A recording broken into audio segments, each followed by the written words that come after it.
আসসালামু আলাইকুম প্রিয় ফুটবল ফ্যান্স। একটা দীর্ঘ বিরতির পরে ফুটবল ফ্ল্যাগে আপনাদের সকলকে আরও একবার স্বাগতম জানাচ্ছি। মাঝখানের এই সময়টাতে যারা জানেন না তাদের উদ্দেশ্যে আরও একবার বলি, পিএইচডি প্রোগ্রামে যুক্তরাষ্ট্রে এসেছি পড়াশোনা এবং নতুন পরিবেশের সাথে মানিয়ে নেওয়ার জন্য একটা বড় ব্রেকের দরকার ছিল। আরও একবার এখানে ফিরলাম, জানি না আসলে কত ভলিউম বা কত পরিমাণে কাজ করতে পারবো, তবে মানের দিকটা আরও একবার ধরে রাখার সর্বোচ্চ চেষ্টা করব। আশা করছি পড়াশোনা, চাকরি বা নতুন এই ব্যস্ততার মাঝে যতটুকু সময় পাবো সেখানে আপনারাও আমার সাথে থাকবেন এবং আমার এই নতুন মিশনের জন্য সবাই দোয়া এবং প্রার্থনা করবেন। আচ্ছা, নতুন করে যেহেতু আরেকবার শুরু করছি, আর্জেন্টিনাকে দিয়ে আলোচনাটা আরও একবার শুরু করলাম। আপনারা নিশ্চয়ই জানেন যে সামনে বিশ্বকাপ বাছাই পর্বে আর্জেন্টিনার খেলা রয়েছে ভেনেজুয়েলা এবং ইকুয়েডরের বিপক্ষে। বিশ্বকাপ বাছাই পর্বের ম্যাচ হলো আর্জেন্টিনার জন্য আসলে বাছাই পর্ব উচ্চারণের কোনো ব্যাপার নেই, কারণ আপনারা জানেন ইতিমধ্যে 26 বিশ্বকাপে লিওনেল মেসির দল কোয়ালিফাই করেছে। এই মুহূর্তে স্কালোনি শিষ্যদের সবচেয়ে বড় যে ব্যাপারটা সামনে আছে সেটা একেবারে স্ট্রেট ফরওয়ার্ড 2026 সামনে বিশ্বকাপের প্রস্তুতি।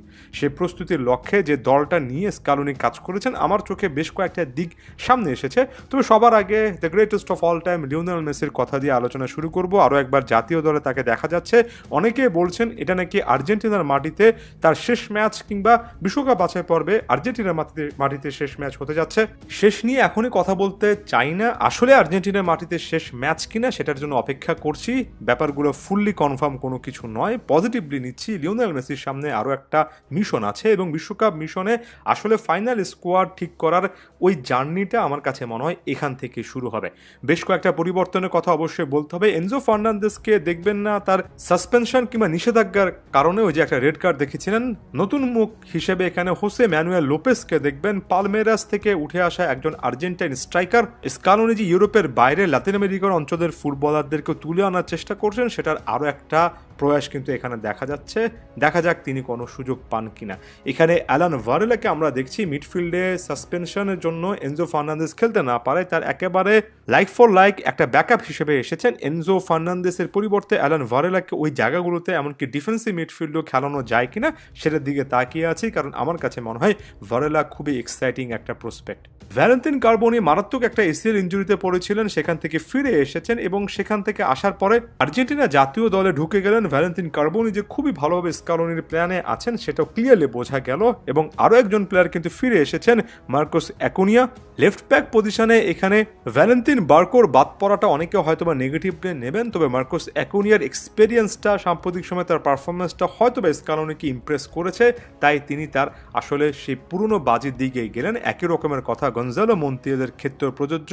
আপনি স্কোয়াডে যখন ক্লাউদিও অ্যাচেভেরি কিংবা ফ্রাঙ্কো মাস্তান্তুনোর মতো প্লেয়ারদেরকে দেখবেন যাদেরকে কেন্দ্র করে ভবিষ্যতের আর্জেন্টিনা আসলে দল তৈরি করবে, তখন এই জিনিসটা মনে রাখতে হবে যে সত্যিকার অর্থে স্কালোনি ফিউচার প্ল্যানটা এখান থেকে শুরু করেছেন। আরও একজন দুজন প্লেয়ারের নাম এখানে বলা যায়, এই মুহূর্তে সেভাবে মনে পড়ছে না। তবে আমার কাছে মনে হয় আর্জেন্টিনার যদি আমরা আরও একবার সমস্যার জায়গাগুলো রিক্যাপ করি তাহলে আলোচনাটা অনেকটা এমন হবে। গোলকিপার হিসেবে এখনও এমি মার্টিনেজ সবচেয়ে বড় নির্ভরতার জায়গা। অন্তত এই স্কোয়াডে জেরোনিমো রুলি ব্যাকআপ গোলকিপার হিসেবে ফার্স্ট চয়েস হিসেবে থাকবেন। ডিফেন্সের দিকে যদি তাকাই, আমি এর আগে অনেকবার বলেছি, কমেন্ট বক্সে আপনারা বলেছেন যে দিন শেষে আর্জেন্টিনার ফুল ব্যাক পজিশন নিয়ে কাজ করার এখনও ব্যাপার আছে। রাইট ব্যাক পজিশনে নাহুয়েল মলিনাকে গঞ্জালো মন্তিয়েল ফিরে এসে আরও একবার চ্যালেঞ্জ জানাতে পারেন কিনা, নাকি ওয়ান ফয়তের মতো একটা অপশন যিনি কিনা সবসময় ভার্সেটাইল একটা অপশন হিসেবে থাকেন তাকে নিয়ে আসা যায়, সেটা নিয়ে কাজ করার একটা বড় রকমের সুযোগ কিন্তু এখানে আছে। লেফট ব্যাক পজিশনে নিকোলাস তাগলিয়াফিকোকে ফিরে এসে মার্কোস অ্যাকুনিয়া কোনো চ্যালেঞ্জ জানাতে পারেন কিনা, নাকি হুলিও সোলের আরও একটা সুযোগ পান, এই জায়গাটাও কিন্তু দেখার মতো ব্যাপার। আরও একবার আমি ফুল ব্যাক পজিশনে একটা বড় রকমের গুরুত্ব কিন্তু দিব। আপনি যদি মিডফিল্ডের দিকে তাকান, এখানে আর্জেন্টিনার কাছে অনেক অপশন আছে। এনজো ফার্নান্দেস এই উইন্ডোতে না থাকলেও Alexis Mac Allister, Giovani Lo Celso, Exequiel Palacios, Rodrigo De Paul, Leandro Paredes, Alan ভারেলার কথা তো বলছি, তারা যেমন আছেন তেমনি অ্যাটাকিং অপশন হিসেবে Giuliano Simeone, Thiago Almada, in form Almada, Claudio Echeverri, Valentin Carboni, এই অপশনগুলোর কথাও বলতে হবে। নিকো গঞ্জালেস আরও একবার কিন্তু ওই ইউটিলিটি প্লেয়ার হিসেবে দলটার মধ্যে থাকবেন। ফরওয়ার্ড লাইনআপেও তার নামটা দেখতে পারবেন।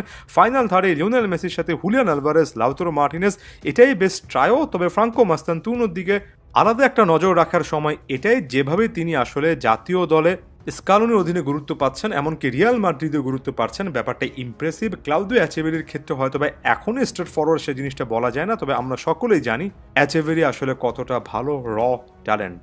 ফাইনাল থার্ডে আনহেল কোরিয়াকে দেখাটা আমার কাছে সবসময় ভালো একটা এক্সপিরিয়েন্স মনে হয়। মাত্র কিছুদিন আগে ইন্টার মায়ামির বিরুদ্ধে খুবই ভালো একটা ম্যাচ কাটিয়েছেন মেক্সিকান টিগ্রেসের হয়ে। আর হোসেল লোপেজের কথা তো শুরুতে বলেছি, ফাইনাল থার্ডটাও আমার কাছে যথেষ্ট ইমপ্রেসিভ মনে হয়। এত কিছুর পরে একজন নিকো পাস, যিনি কিনা মাত্রই ফ্রিকিক থেকে দুর্দান্ত একটা গোল করলেন, তার দিকেও তাকিয়ে থাকবো। আমার কাছে মিডফিল্ড টু ফাইনাল থার্ডে যথেষ্ট অপশন আছে বলে মনে হয়। সেরা একটা কম্বিনেশন আর্জেন্টিনা বরাবর ধরে রেখেছে, এটাও মনে হয়। তবে মিডফিল্ডে, বিশেষ করে ডিফেন্সিভ মিডফিল্ডে আরেকটু বেশি কনসিস্টেন্স পারফরমেন্স, বিশেষ করে মিডফিল্ডারদের কাছ থেকে বল কেড়ে নেওয়া, প্রতিপক্ষের কাছ থেকে বল কেড়ে নেওয়া, হাই প্রেসিং ফুটবলটা আরেকটু বেটারভাবে খেলা এবং ডিফেন্সে full back position, centre back পজিশনে সেই ব্যালেন্সটা তৈরি করা, এই জিনিসগুলো ইম্পর্টেন্ট একটা ফ্যাক্টর হচ্ছে। এটা এর আগেও ছিল, এখনও হচ্ছে। এখনও আমি দিন শেষে ইন্টারন্যাশনাল ব্রেকে এই জিনিসটাই সবচেয়ে বেশি দেখার চেষ্টা করব। কমেন্ট বক্সে অবশ্যই আপনারা জানানোর চেষ্টা করবেন যে সেপ্টেম্বরে আপনারা আসলে কী আশা করছেন, কোন কোন জায়গা থেকে আরও একবার আর্জেন্টিনাকে কেন্দ্র করে আমি অন্তত আলোচনাটা শুরু করতে পারি। ধন্যবাদ সবাইকে।